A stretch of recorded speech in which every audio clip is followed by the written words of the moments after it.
शंकराचार्य मध्यमाम् अस्मदाचार्य पर्यन्ताम् वन्दे गुरु परंपराम् वन्दे गुरु परंपराम्।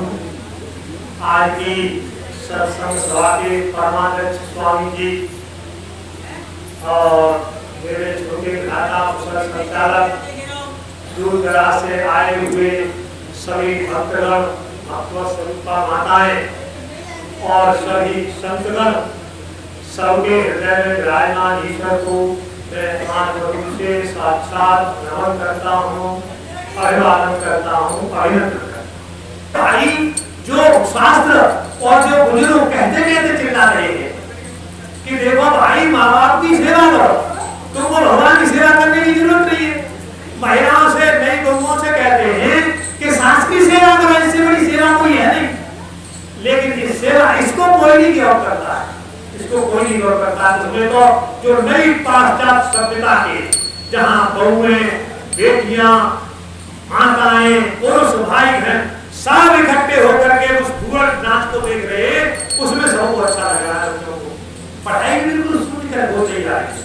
यानी पाश्चात्य सभ्यता का हमारे इस सनातन धर्म पर इतना बुरा असर पड़ा है कि आप यहाँ देख लीजिए, कोई भी एक आध दो तो घर गाँव में तो अगला तो हटे मिल जाते क्या 20-25 से नीचे का कोई भी बच्चा कहीं सत्संग में जाता हुआ नहीं है।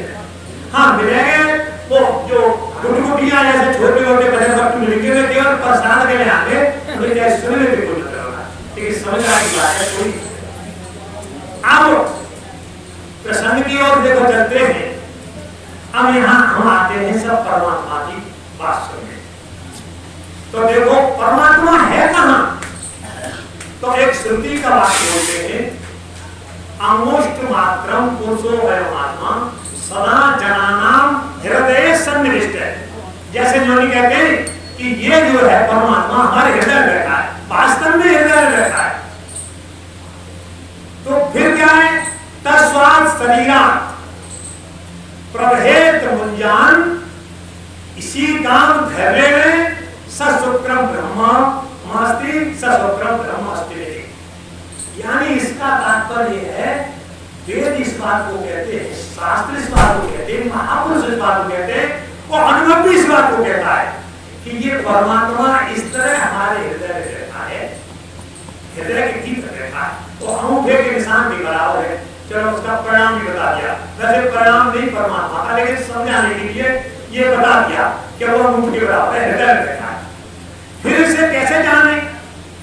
तो उसे ऐसे जानो वो कैसा बैठा है, जानने में कोई देर नहीं है उसको, कितना सरल जानना है। तत प्रभेद मुंजान इसी का, यानी जैसे मूंछ से सीख को निकालते हैं, माता हमारी जानती होगी, मूंछ से सीख को निकालते हैं तो आपने देखा होगा कि एक पर जो पकड़ लिया वो और एक सीख करके थोड़ा ही घुमाया, सो चट भीतर से टूट जाती है और सीख अपने आप चला। तो यानी इस हृदय में वो इस तरह बैठा है कि मूल की सीख की तरह ये उसको धैर्य से अपने शरीर से अलग कर दिया गया। तो सोई हो फिर क्या बर्बाद हो तुमको, फिर तो तुम्हारा सीख अलग अगर हो गई मूल से अलग, तो तुम परमात्मा का स्वरूप तो हो ही। अब मैं वही साहब जितना बड़ी सीख तो टूट जाते हैं, हाँ सीख टूट जाती है, तो टूटने में उसको थोड़ी देर नहीं आपके शरीर में रहता है। लेकिन कारण क्या है कि वो शरीर में मूल को भी तो उससे तेल, जब सीख को निकालेंगे तो मूल को साधेंगे तभी तो तेल होगा, यानी शरीर में भी हलचल होगी और उसमें भी हलचल होगी, तभी तो उससे अलग होगा। अब उसको हम कैसे निकालेंगे? हमारे हृदय में रहता है। तो अगर हमने उसको निकाल दिया तो वो हमारे हृदय में साक्षी रूप से हो जाएगा, साक्षी रूप से, दृष्टा रूप से हो जाएगा। यानी जो प्रत्येक क्रिया इस शरीर में होगी उसको देखेगा। वो कौन देखेगा? वो आपके देखो दो स्वरूप है। मन दो तरह का काम करता है, उसे चाहे बुद्धि कह लो, मन कह लो। बुद्धि उसको परमात्मा को सबको प्रकाशित कर रहा है। मन चाहता है हमारा हमेशा विषयों में, इसे कोई रोक नहीं सकता। लेकिन एक बुद्धि में ही ऐसी ताकत है कि वो कह सकती है कि देख भाई गलत काम कर रहा है, मान लिया कि गलत काम मत करे, नहीं जेल के पहले को और ये आप स्पष्ट देख रहे हो कि जो मन के मारे रोज टीवी में देखते होगे, मन के मारे कहीं गोल्ड में योगी बाबा गोली लगवा रहे, जेल में डाल रहे, तो कुछ कर रहे, तो ये मन के क्या है? ये मन की हम मन के वशीभूत हो जाते, हाँ बुद्धि हमारी मन के वशीभूत हो जाती है, चल देती है। तो सबसे पहले बुद्धि को मन के ऊपर नियंत्रण करना। तो फिर इसके लिए श्रुति कहती है, श्रुति क्या कहती है? परीक्ष लोकान कर्म करी परीक्ष लोकान कर्म चितान ब्रह्मणो निर्वेद माया नास्ति कृता कठिन तम विज्ञार्थम स गुरु विवाद रक्षेत समित पायम श्रोत्रिय ब्रह्मनिष्ठम। यानी इसका तात्पर्य है कि सबसे पहले हमको इस संसार की परीक्षण करना चाहिए। परमात्मा के मार्ग में जाने वालों, ये निश्चित है कि संसार का परीक्षण जब तक नहीं करोगे तब तक आपका वैराग्य आपको होगा ही। और वो परीक्षण का रूप क्या है? परीक्षण का रूप ये है कि पहले हम ये विचार करके देखें कि वास्तव में ये संसार में हमारी कितनी आसक्ति है, उसका परीक्षण करें कि जिनके प्रति हमारी आसक्ति है वास्तव में वो हमारा साथ देने वाले हैं कि नहीं है। ये परीक्षण बार बार करोगे तो फिर क्या निकल के आएगा?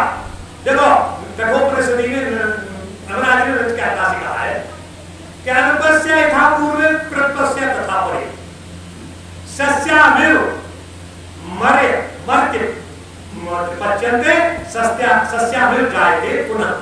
यानी देखो ये विचार क्या करना है, पहले वालों को देखो, हमसे पहले हम जिनसे प्यार करते थे वो हमसे प्यार करते थे, और फिर उनसे पहले हम नहीं थे तब भी और प्यार करते होंगे और उनसे भी प्यार करते हो। क्या कोई संसार में है? चले सब चलेंगे तो इसका मतलब हमारा प्यार तो झूठा है, हमारा सत्य का प्यार हो रहा है। जब सब जानने वाले हैं तो हमारा कोई हमको भी कोई नहीं रोक सकता है। हमसे प्यार कर रहे हैं तो हमसे कोई नहीं रोक सकता है। इसमें भी एक श्रुति कहती है कि कोई यदि पिता से प्यार कर रहा है, पिता अपने पुत्र से प्यार कर रहा है, तो वो पुत्र के लिए प्यार नहीं कर रहा है, वो अपनी कामना की पूर्ति के लिए प्यार कर रहा है। ऐसे ही कोई अगर पति से प्यार कर रहा है तो वो पत्नी अपने स्वार्थ के लिए प्यार कर रही है, प्रयोजन के लिए कि मेरा का मतलब मुझको सहायता मिलेगी या मेरा जीवन एक सहाय चलेगा। वो पति से पत्नी पति से प्यार कर रही है, वो अपने स्वार्थ के लिए कर रही है। यानी इसका तात्पर्य बहुत आया, यानी धन भी कोई धन से प्यार अपने धन के लिए प्यार नहीं कर रहा है। तुम्हारे जेब में पैसा, उस पैसे से प्यार कर रहे हो, वो रख रहे हो कि भाई काम है, आप खर्च नहीं करना चाहते हो, इसका प्यार पैसे के लिए प्यार हो रही है कि बड़ा पैसा पैसे का प्यार नहीं कर रहे हो, तुम तो उसके लिए प्यार कर रहे हो कि ये हमारे काम आएगा।